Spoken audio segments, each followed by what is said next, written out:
कितना प्यारा रोज है। मेरा नाम पिंकी है। ये कहानी तब की है जब मैं 10 साल की थी और अपने मामा से मिलने उनके घर शिमला गई थी।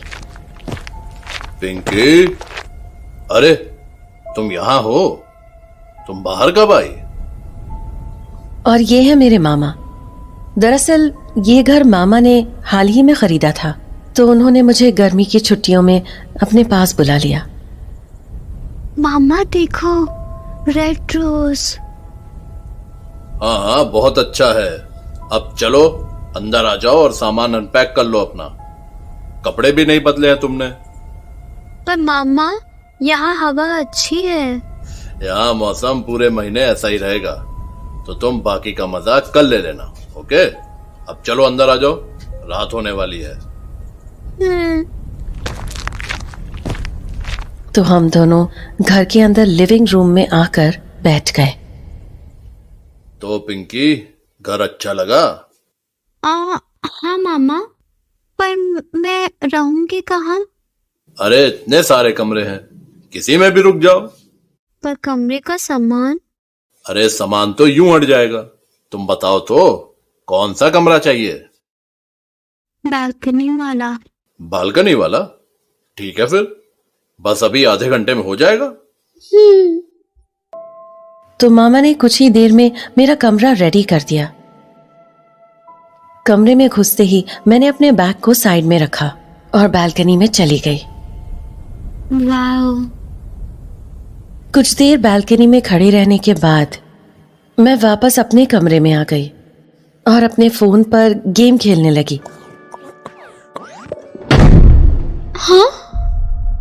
दरवाजे के अचानक बंद होने से मैं चौंक गई थी, पर फिर मैंने सोचा शायद हवा से बंद हो गया होगा, तो मैं वापस अपने फोन पर गेम खेलने लगी। हाँ?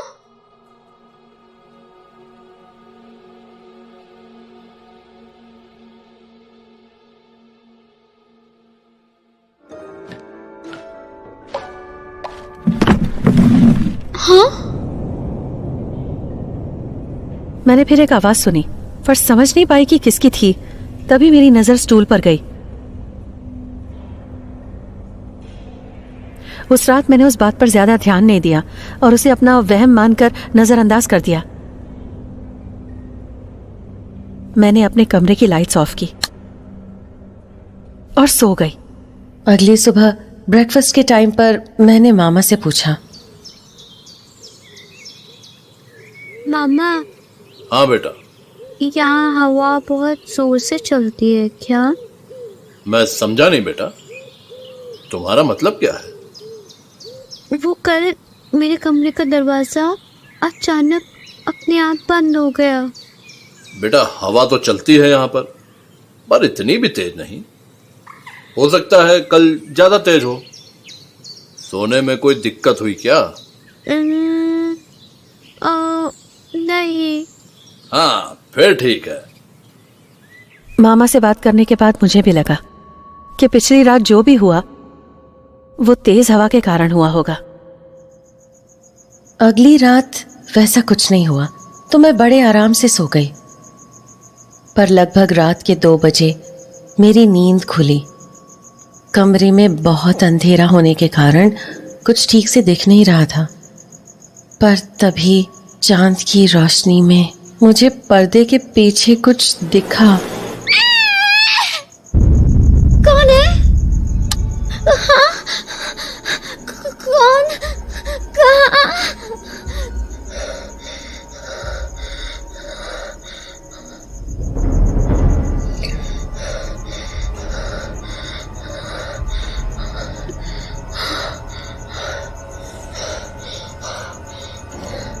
मैंने पूरे कमरे में नजरें घुमाई, पर मुझे वो काला साया कहीं नहीं दिखा। तो मैंने उसे अपना वहम समझकर जाने दिया और वापस सो गई।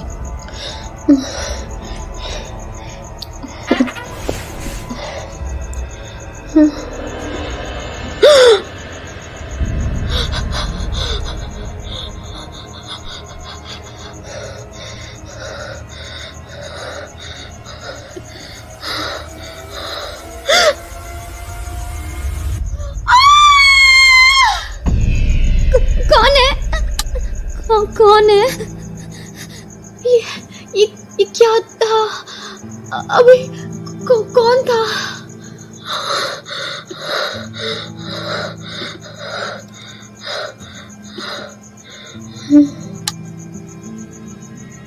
उस रात मैं करवट बदल कर सो गई, पर फिर मैं रात भर यही सोचती रही कि मेरे पीछे जो पर्दा है उसके पीछे कोई छुपा तो नहीं है।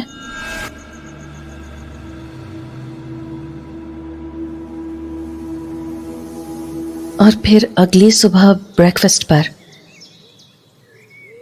मामा, हाँ बेटा। इस घर में हम दोनों के अलावा भी कोई रहता है क्या? क्या? कौन रहेगा? बस हम ही दोनों हैं, और क्या? कोई भी नहीं? नहीं बेटा, कोई भी नहीं। इसलिए तो मैंने तुम्हें यहां बुला लिया, ताकि मेरा भी मन लग जाए। क्या हुआ पिंकी बेटा? मामा, ये घर अजीब है। अरे, अजीब क्यों? पता नहीं, बस अजीब है कुछ। इतना मत सोचो बेटा। दरअसल ये घर नया है ना, ऊपर से लोग भी नहीं है, इसलिए तुम्हें ऐसा लग रहा होगा। मामा, अब से मैं लाइट्स ऑफ करके नहीं सोऊंगी। हाँ हाँ बच्चे, ठीक है, मत करना। और अगर डर लगे तो मेरे पास आ जाना, ओके? ठीक है। मामा से बात करने के बाद मैंने अपने मन से सारे उल्टे सीधे ख्याल निकाल दिए, पर रात में जब मैं सोने गई तो मुझे नींद ही नहीं आ रही थी। शायद बहुत डर गई थी मैं। काफी देर तक मैं बिस्तर पर यूं ही बैठी रही।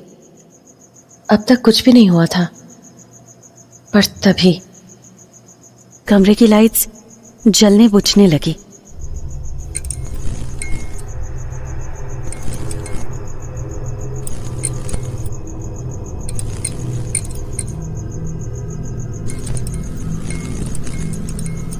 और फिर लाइट एकदम से बंद हो गई।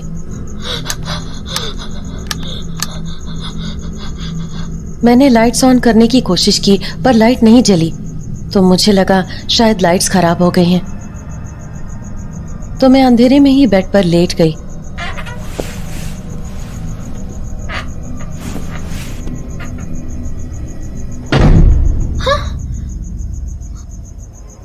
ये दरवाजा कैसे बंद हो गया?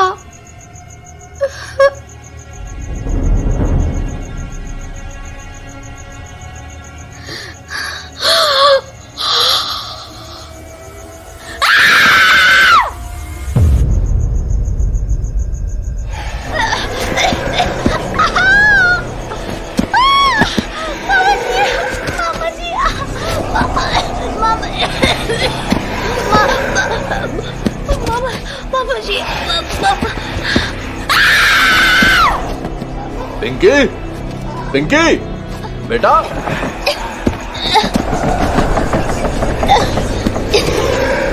मामा, पिंकी बेटा, क्या हुआ?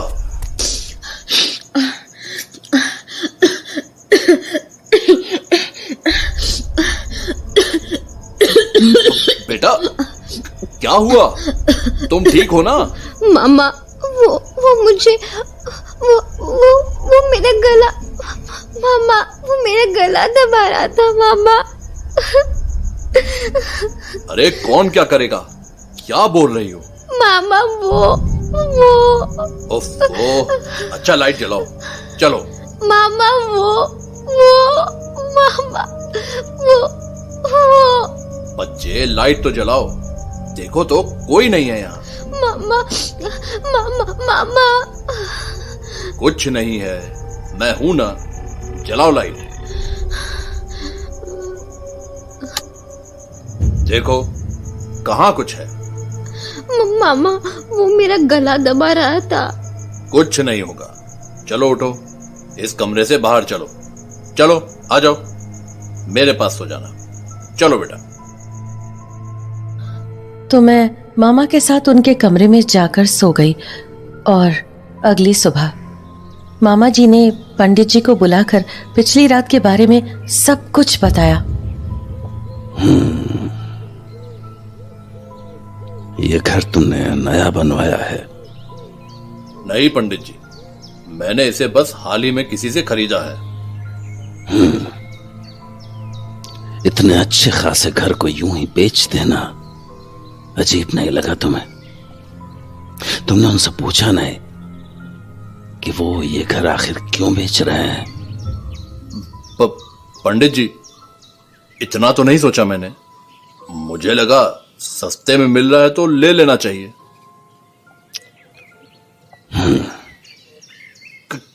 क्यों पंडित जी, कोई गड़बड़ है क्या इस घर में?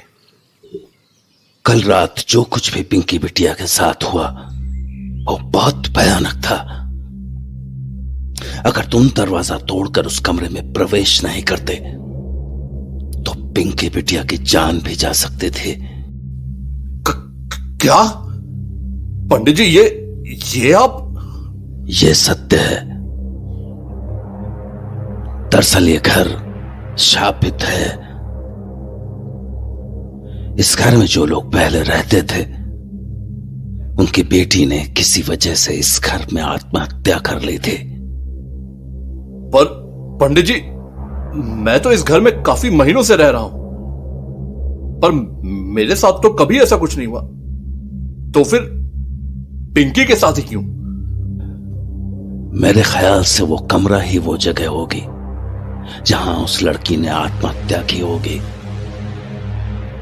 और वो कल रात यही जाहिर करने की कोशिश कर रही थी कि वो जगह उसकी है और किसी की नहीं। तो पंडित जी, अब क्या करें? बेहतर यही होगा कि हम उस कमरे को तंत्र विद्या से हमेशा के लिए बंद कर दें, अन्यथा परिणाम बहुत भयंकर हो सकते हैं। जी पंडित जी, आप जैसा कहें। उसके बाद तंत्र मंत्र की विद्या से उस दरवाजे पर रक्षा कवच डालकर उसे हमेशा के लिए बंद कर दिया गया। वो कमरा आज भी बंद है और कोई भूल कर भी उस कमरे में जाने की हिम्मत नहीं करता, क्योंकि सब यही मानते हैं कि आज भी उस कमरे में उस लड़की का साया है।